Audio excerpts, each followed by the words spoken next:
നമുക്ക് അലീനയുടെ മനുഷ്യങ്ങളുടെ ഇന്നത്തെ നല്ല കഥ ആയിട്ടാലോ? വീഡിയോ ഇഷ്ടപ്പെടുവാണെങ്കിൽ ഒന്ന് ലൈക്ക് ചെയ്ത് ഹൈപ്പ് ചെയ്യാൻ മറക്കരുതേ. അതോടൊപ്പം തന്നെ ആദ്യമായി കാണുന്നവരാണെങ്കിൽ സബ്സ്ക്രൈബ് ചെയ്യാനും മറക്കരുത് കേട്ടോ. അങ്ങനെ ഒടുവിൽ അലീനയ്ക്ക് ഷെയ്ക്ക് ഹാൻഡ് സ്റ്റാൻഡിൽ കൊടുത്തെങ്കിലും അലീന ഷെയ്ക്ക് ഹാൻഡ് തിരിച്ചു കൊടുത്തില്ല. അലീനയുടെ മുഖമൊക്കെ ആകെപ്പാടെ വല്ലാത്തൊരു ഷോക്കായിരുന്നു. ഇതാണോ തൻ്റെ അച്ഛൻ സ്റ്റാൻലി ജോസഫ് എന്നൊരു ചിന്ത മനസ്സിലേക്ക് വരുവാണ്.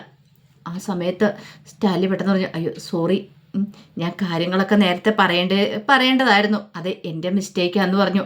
അപ്പോഴേക്കും അലീന സ്റ്റാലിയെ തന്നെ ഇങ്ങനെ നോക്കി പെട്ടെന്ന് തന്നെ പിന്തിരിഞ്ഞ് പുറത്തേക്ക് അങ്ങോട്ട് പോവുകയാണ്. ആ സമയത്ത് ബാലേന്ദ്രൻ മോളെ എന്ന് പറഞ്ഞ് വിളിച്ചു. പക്ഷെ അലീന നിന്നില്ല. അപ്പോഴേക്ക് സ്റ്റാലി പറഞ്ഞു, അയ്യോ അവൾ പിണങ്ങിപ്പോയതാണോ? പിണങ്ങി എവിടേക്ക് പോവാനായിട്ട്? അവൾ ഇവിടെ തന്നെ നിൽക്കൂ, ഒരിടത്തേക്കും പോകത്തില്ല. അല്ല നിങ്ങൾ കാര്യങ്ങളൊന്നും പറഞ്ഞിട്ടില്ലായിരുന്നോ? ഞാനെന്ത് പറയാനായിട്ട്?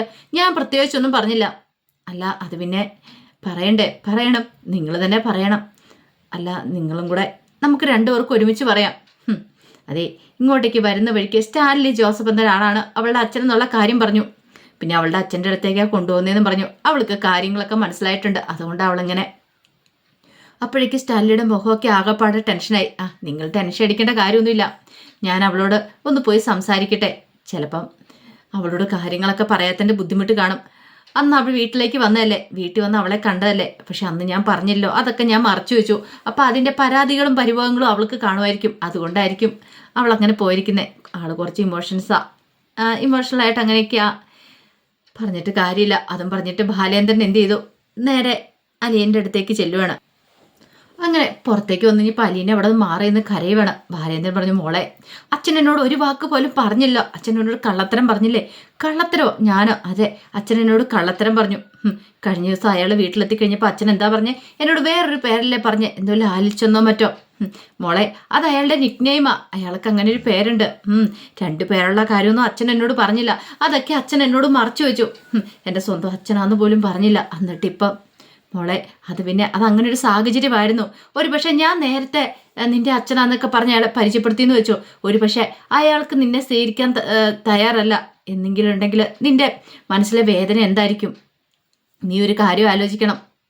10-23 വർഷങ്ങൾക്ക് ശേഷമാണ് അയാൾ ഇപ്പം ഇങ്ങനെ അറിയണ തനിക്കൊരു മകളുണ്ടെന്നുള്ള കാര്യങ്ങളൊക്കെ, നീ ഉണ്ടായിരുന്നുള്ള കാര്യങ്ങളൊക്കെ. അയാൾക്ക് ഇതിനെക്കുറിച്ചൊന്നും അറിയണ്ടായിരുന്നില്ല. പെട്ടെന്നൊരു സുപ്രഭാതത്തിൽ അയാളുടെ അടുത്ത് വന്ന് ഞാൻ പറഞ്ഞതാണ് കാര്യങ്ങൾ. അയാൾക്കത് ഉൾക്കൊള്ളാൻ പറ്റുമെന്നും എനിക്കറിയില്ല. അയാൾക്ക് മോളെ കാണണമെന്ന് പറഞ്ഞു. കണ്ടു. കാരണം കണ്ടതിന് ശേഷം മാത്രം അയാളൊരു തീരുമാനം എടുക്കുള്ളൂ പറഞ്ഞു. അതിനു മുമ്പ് ഞാൻ നിന്നോട് പറയാണ്, നിന്റെ അച്ഛൻ നിന്നെ കാണാൻ വരുന്നുണ്ടെന്ന്. അപ്പം ഏറ്റെടുക്കില്ല, അച്ഛന് നിന്നോട് ഇഷ്ടമില്ലെന്ന് അറിഞ്ഞിട്ടുണ്ട്, നിന്റെ മനസ്സ് വേദനിക്കില്ലേ? നിന്റെ മനസ്സ് വേദനിക്കുന്ന കണ്ടാൽ പിന്നെ എനിക്ക് സഹിക്കുമോ? അതുകൊണ്ടാണ് ഞാൻ നിന്നോടൊന്നും പറയാതിരുന്നേ. അല്ല ഇവിടെ ആരൊക്കെയുണ്ട് എന്നൊക്കെ ചോദിച്ചു. അതിനെക്കുറിച്ചൊന്നും എനിക്ക് കൂടുതലായിട്ടൊന്നും അറിയില്ല. പക്ഷെ അയാൾക്ക് ഭാര്യയും മക്കളും ഒക്കെ ഉണ്ട്. അവരൊക്കെ ഉണ്ടോ? അതൊക്കെ ആരാ എന്താ? അതിനെക്കുറിച്ചൊന്നും എനിക്കറിയില്ല. ഈ പറയുന്ന സ്റ്റാൻലി എനിക്ക് വ്യക്തിപരമായിട്ട് ഇഷ്ടമില്ല. കാരണം അയാൾ എൻ്റെ ശത്രുവാണ്, എൻ്റെ ജീവിതം തകർത്തവനാ. പക്ഷെ എന്നിട്ടും ഞാൻ അയാളുടെ കാലി പിടിച്ച് ഇവിടെ വന്നിട്ടുണ്ടെങ്കിൽ അത് എന്തിനു വേണ്ടിയാണെന്ന് എനിക്കറിയാലോ. അപ്പോഴേക്കും അലീന പറഞ്ഞു, സോറി അച്ഛാ, സോറി, ഞാൻ അത്രയൊന്നും വേണ്ട, സാരമില്ല, പോട്ടെ മോളെ, എല്ലാം നിനക്ക് വേണ്ടിയിട്ടല്ലേ ഞാൻ ഈ ചെയ്യുന്നതൊക്കെ. എനിക്കറിയാം. ഒരു പക്ഷേ അയാളുടെ മനസ്സോടെ നമ്മൾ മനസ്സിലാക്കണ്ടേ. 23 വർഷങ്ങൾക്ക് ശേഷം പെട്ടെന്നൊരു മകളുണ്ടെന്നൊക്കെ അറിഞ്ഞു കഴിയുമ്പോൾ അയാൾക്ക് ഭയങ്കര ബുദ്ധിമുട്ടായിരിക്കും. അത് മാത്രമല്ല അയാളുടെ സോഷ്യൽ സ്റ്റാറ്റസും കാര്യങ്ങളൊക്കെ നമ്മൾ നോക്കണ്ടേ. അത്ര അഭിമാനമുള്ള കാര്യമല്ലല്ലോ ഒരു അവിഹിത സന്തതി ഉണ്ടെന്ന് പറയാന്ന് പറഞ്ഞാൽ. അതുകൊണ്ട് അത് നമ്മൾ കണക്കാക്കണം. അപ്പോഴേക്കും അലീന പറഞ്ഞു, സോറി അച്ഛൻ, ഞാൻ സോറി പറഞ്ഞല്ലോ, സാരമില്ല. മോള് വരാൻ പറഞ്ഞിട്ട് അലീനയെ കൂട്ടിപ്പിടിച്ചുകൊണ്ട് അകത്തേക്ക് പോവുകയാണ്. ഇതേ സമയത്ത് അടുക്കളയിൽ കൊടുമ്പിരി കൊണ്ട ചർച്ചയിലാണ് ബൈജുവും പൗലോസേണ്ണും ആൻ്റപ്പനും ചേർന്നിട്ട്. എന്നാലും അതേതാണെന്നാ മനസ്സിലാകത്തെ. അത് കേട്ടതും ആൻ്റപ്പൻ പറഞ്ഞു, എന്ത്? അല്ല ആ വന്ന പെണ്ണ് ഏതാന്നേ? ഹോ അതോ? അല്ല അറിഞ്ഞിട്ട് എന്തിനാ ബൈജു? അല്ല എന്നാലും ഒന്ന് അറിഞ്ഞിരിക്കണ്ടേ? കണ്ടിട്ട് നല്ല ഭംഗിയുണ്ട്, നല്ല ഏതോ ഒരു കുടുംബത്തിൽ ജനിച്ചാന്നൊക്കെ തോന്നേ. അപ്പോഴേക്കും പൗലോസേട്ടൻ പറഞ്ഞു, അല്ല ഇനിയിപ്പോൾ അയാളുടെ മകളായിരിക്കില്ലേ? അതെ, അയാളുടെ മകൾ തന്നെയാ. അച്ഛാന്ന് വന്നയാളെ വിളിക്കുന്ന ആ പാലാക്കാരനെ ഇതിനു മുമ്പ് അയാൾ ഇവിടെ വന്നിട്ടുണ്ടല്ലോ, ഒറ്റയ്ക്കാ വന്നേ. അന്ന് പക്ഷേ മോളില്ലായിരുന്നു, ഇന്ന് മോളെയും കൂട്ടിക്കൊണ്ടാ വന്നിരിക്കുന്നത്. ചിലപ്പം ഇവിടെ കൊണ്ടു നിർത്താൻ വേണ്ടി വന്നായിരിക്കുമോ? അതെന്തിനാ ഇവിടെ കൊണ്ടു നിർത്തുന്നത്? അതിൻ്റെ ആവശ്യം എന്താ? അല്ല രണ്ടുപേരും ഇനി ഇവിടെ താമസിക്കാൻ പോകണോ? ഗസ്റ്റ് റൂം ഒരുക്കിയിടണമെന്ന് കേരള സാബ് എന്നോട് പറഞ്ഞിട്ടുണ്ടായിരുന്നു. അങ്ങനെ ആ വഴിയില്ല, രണ്ടുപേരും കൂടെ ഇവിടെ താമസിക്കുമോ? പൗലോസേട്ടൻ്റെ സംശയമാണ്. ചിലപ്പോൾ ഇനിയിപ്പോൾ ആ മോളെ ഇവിടെ വിട്ടിട്ട് അച്ഛൻ പോവാനാണോ? ആൻ്റപ്പൻ പറഞ്ഞു, അതും പറയാൻ പറ്റില്ല. അപ്പോഴേക്കും ബൈജു പറഞ്ഞു, അല്ല അയാൾ എന്തിനാ അയാളുടെ മോളെ ഇവിടെ കൊണ്ടുപോയി വിടുന്നേ? അതിന്റെ ആവശ്യകത എന്താ? അയാൾക്ക് അയാളുടെ മോളെ ഇവിടെ കൊണ്ടുവിടേണ്ട കാര്യമുണ്ടോ? അത് ശരിയാണല്ലോ. അല്ല ഇനിയിപ്പം മിക്കവാറും ഈ കേണൽ സാബിന്റെ ചേട്ടന്റെ അനുജന്റെ മക്കൾ ആരെങ്കിലും ആണോ? ആ ഒരു രീതിയിലാണ് പൗലോസിന്റെ സംശയം.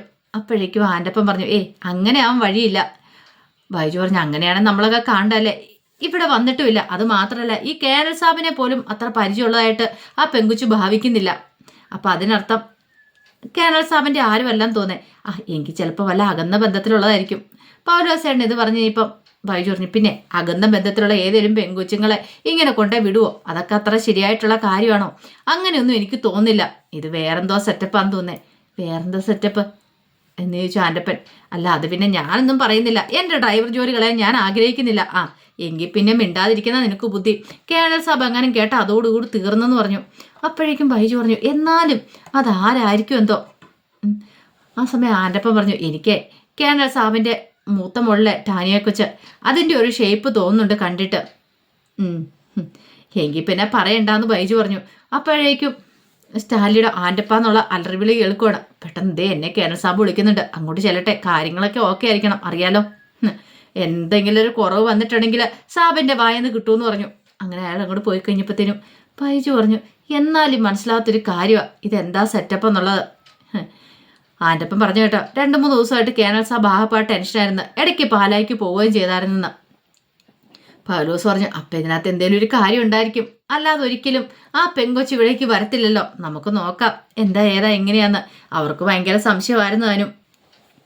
ഇത്തിരി കഴിഞ്ഞപ്പോൾ അലീനയുടെയും ബാലേന്ദ്രൻ്റെ അടുത്തേക്ക് സ്റ്റാലി വന്നു. സ്റ്റാലി വന്നു കഴിഞ്ഞപ്പോഴത്തേന് സ്റ്റാലി ചോദിച്ചു, അല്ല പിണക്കവും കാര്യങ്ങളൊക്കെ മാറിയോ?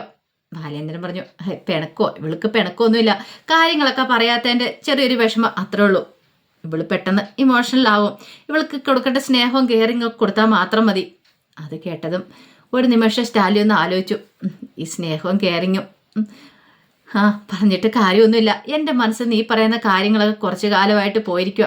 ഞാൻ കുറേ സ്നേഹം കൊടുത്തിട്ടുണ്ട്, എനിക്ക് കുറേ സ്നേഹം കിട്ടിയിട്ടുണ്ട്. എന്ത് ചെയ്യാനാ? എൻ്റെ അപ്പച്ചൻ പറയും ഇവനൊരു പക്കാ മുരടനാന്ന്. ശരിയാ, ഇപ്പം ഞാൻ പക്കാ മുരടൻ തന്നെയാണ്. ഇപ്പം എനിക്കങ്ങനെ അധികം ആരെ സ്നേഹിക്കാനൊന്നും അറിയത്തില്ല. അതെന്താണെന്ന് എനിക്കറിയില്ല. ഇനി ഒന്നേ തൊട്ട് അതെല്ലാം പഠിച്ചു വരണം. സാരമില്ല, ചില ബന്ധങ്ങളെന്ന് പറയുമ്പോൾ കുറച്ച് ബുദ്ധിമുട്ടാണ്. അതൊന്ന് സെറ്റാക്കി എടുക്കാനായിട്ട് ഇത്തിരി പ്രയാസപ്പെടും. അത് കേട്ടപ്പോൾ ബാലേന്ദ്രൻ പറഞ്ഞു, അത് ശരിയാ സ്റ്റാലി പറഞ്ഞത്, ചില റിലേഷൻഷിപ്പ് അങ്ങനെയായിരിക്കും.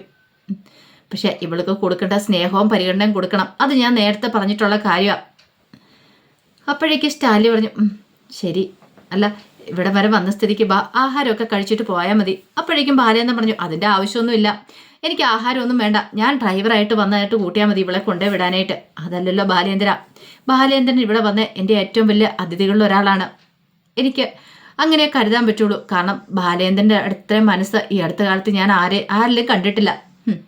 കഴിഞ്ഞ ഇടയ്ക്ക് എൻ്റെ അടുത്തൊരു മിനിസ്റ്റർ വന്നു പോയിട്ടുണ്ടായിരുന്നു. പക്ഷെ അയാൾക്ക് കൊടുക്കേണ്ടേക്കാളും കൂടുതൽ മര്യാദയും കാര്യങ്ങളും ഞാൻ സ്റ്റാലിക്ക് തരും. കാരണം സ്റ്റാലി എനിക്ക് വെറുതെ ഒരാളല്ല. ബാലേന്ദ്രൻ എനിക്ക് വെറുതെ ആളല്ല. അതുകൊണ്ട് ബാലേന്ദ്രൻ അതിൻ്റെതായ മര്യാദയും കാര്യങ്ങളൊക്കെ ഞാൻ തരും. അപ്പോഴേക്കും ബാലേന്ദ്രൻ പറഞ്ഞു, എനിക്കൊന്നും വേണ്ട, അങ്ങനെ പറയരുത്, എന്തേലും ടീയോ കോഫിയോ സ്നാക്സോ എന്തേലും കഴിച്ചാൽ മതിയാവുള്ളൂ.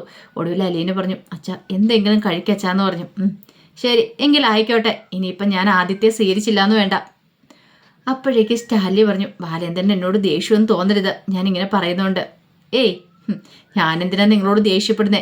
ദേഷ്യപ്പെട്ടിട്ട് കാര്യമൊന്നുമില്ലോ. പിന്നീട് അലീനയും കൂട്ടിക്കൊണ്ട് ബാലേന്ദ്രൻ്റെ അകത്തേക്ക് വരുവാണ്, ഡൈനിങ് ടേബിളിൻ്റെ അടുത്തേക്ക് വരുവാണ്. അലീനയ്ക്ക് വല്ലാത്തൊരു ബുദ്ധിമുട്ടുണ്ടായിരുന്നു. കുറച്ച് കഴിയുമ്പോൾ അച്ഛൻ പോകുന്നൊരു ടെൻഷനും കാര്യങ്ങളും മനസ്സിലുണ്ടായിരുന്നു താനും.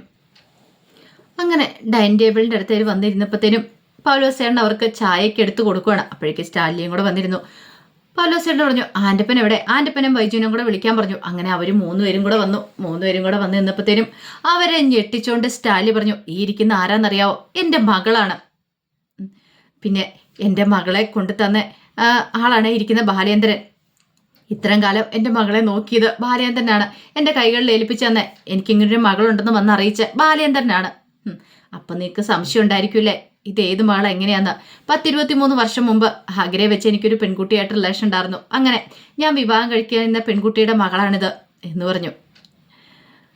അത് കേട്ടപ്പോൾ അവർ പരസ്പരം നോക്കണം. പിന്നീട് പറഞ്ഞു ശരി എങ്കിൽ നിങ്ങൾ പോയിക്കോളാൻ പറഞ്ഞു. അവർ പോയി കഴിഞ്ഞപ്പോഴത്തേനും സ്റ്റാൻലി പറഞ്ഞു അതെ പറയേണ്ട കാര്യങ്ങൾ ഇപ്പം പറയണം, അല്ലെങ്കിലുണ്ടല്ലോ അവർക്ക് 100 സംശയങ്ങളായിരിക്കും. അവർ ലോകത്തില്ലാത്ത കഥകളൊക്കെ മെനഞ്ഞുണ്ടാക്കും. അതുകൊണ്ടാണ് ഞാൻ പറഞ്ഞതെന്ന് പറഞ്ഞു. അല്ല ഇതെന്താ ഇങ്ങനെ നിൽക്കുന്നേ, ചായ ഇഷ്ടപ്പെട്ടില്ലേന്ന് ചോദിച്ചു. ഒന്നും മിണ്ടിയില്ല. അതെ കോഫിയാണെങ്കിൽ കുഴപ്പമില്ല, ചായ ആകുമ്പോൾ പല സ്ഥലത്ത് പല ടേസ്റ്റിലായിരിക്കും കിട്ടുന്നത്. സാരമില്ല ഇപ്പോൾ ഒന്ന് അഡ്ജസ്റ്റ് ചെയ്യുക, പിന്നെ രുചികളൊക്കെ മനസ്സിലായി കഴിയുമ്പോൾ നമുക്ക് സെറ്റാക്കാമെന്ന് പറഞ്ഞു. അലീനി അതൊക്കെ കേട്ടിട്ട് വല്ലായ്മയോടെ ഇരിക്കുകയാണ്. അലീനിക്ക് എന്ത് ചെയ്യണമെന്ന് പോലും അറിയത്തില്ല. വല്ലാത്തൊരു ബുദ്ധിമുട്ടും കാര്യങ്ങളും ഫീൽ ചെയ്യുന്നുണ്ട്. ഈ സമയത്ത് സ്റ്റാലി പറഞ്ഞു അതെ ഇവിടെ എല്ലാത്തിനും ജോലിക്കാരുണ്ട്. ബൈജു ആണ് എൻ്റെ കാറിൻ്റെ ഡ്രൈവർ, അതുപോലെ തന്നെ ആൻ്റെ പെണ്ണിനോടൊപ്പം അവിടെ ഉള്ളതായിരുന്നു. പൗലോസേട്ടൻ അടുക്കള ജോലികളൊക്കെ ചെയ്യുന്നു. ഇത് കേട്ടതും ബാലേന്ദ്രൻ അലീനയെ നോക്കി.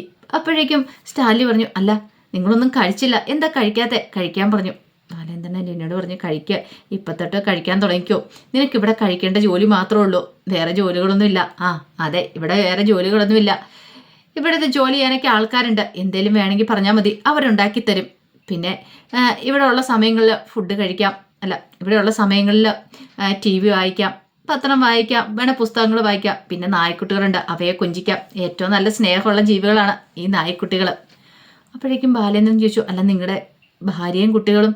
അലീനയോട് ചോദിച്ചാൽ അതുകൊണ്ട് വെച്ചാ അവരിവിടെയല്ല, ഇത് ഞാൻ തോട്ടം നോക്കാനായിട്ട് വാങ്ങിച്ച ഒരു ഗസ്റ്റ് ഹൗസാണ്, അവർ അഞ്ചലിൽ എൻ്റെ വേറൊരു വീട്ടിലാന്ന് പറഞ്ഞു. അല്ല സാരമില്ല പതിയെ അവരെയൊക്കെ പരിചയപ്പെടാന്ന് പറഞ്ഞു. ഇതൊക്കെ കേട്ട് കഴിഞ്ഞപ്പോഴത്തേനും അലീനയ്ക്ക് എന്തും മറുപടി പറയണമെന്ന് അറിയില്ലാതെ അലീന ബാലേന്ദ്രനെ നോക്കുക. അപ്പോൾ അതിൻ്റെ കഥകളൊക്കെ നമ്മളിന്ന് കാണുന്നത്. ഇതിൻ്റെ ബാക്കി വിശേഷങ്ങളുമായിട്ട് വൈകുന്നേരത്തെ പ്രമോയി വരാട്ടോ. ഒരിക്കൽ കൂടി എല്ലാവർക്കും ശുഭദിനം നേർന്നുകൊണ്ട് നിർത്തുന്നു.